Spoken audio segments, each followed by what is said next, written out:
దేశంలో ప్రజాతంత్ర దేశంలో మన మనసుకి ఏదైనా ఇబ్బంది కలిగే మాట ఒకళ్ళు అంటే గనక ఆ మాటకు మనం హుందాగా ప్రతిస్పందించాలి తప్ప మాట మాట్లాడిన దానికి తిరిగేసి పార్టీ ఆఫీస్ మీద దండయాత్ర చేసి అన్యం పుణ్యం ఎరగని బీజేవైఎం పిల్లల తలలు వగలగొట్టి రక్తాలు గారేటట్టు చేస్తారా?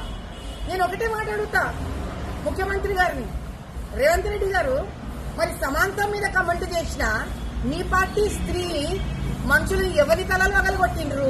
మీ కాంగ్రెస్ కార్యకర్తలు ఏ కాంగ్రెస్ పార్టీ మీద దండయాత్ర చేసిండ్రు అంటే అప్పుడు వినిపించలేదా మీకు? దీనికి ముఖ్యమంత్రి సమాధానం చెప్పి తీరాలి.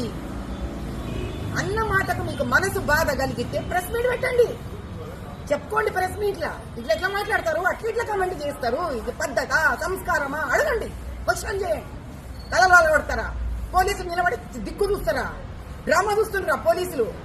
మరి సమాంతం మీద ఇదే కమెంట్ చేసిన మీ వాళ్ళ తలలు ఎందుకు వగలగొట్టలే? మరి ఈ ప్రశ్నలకు సమాధానం కావాలి.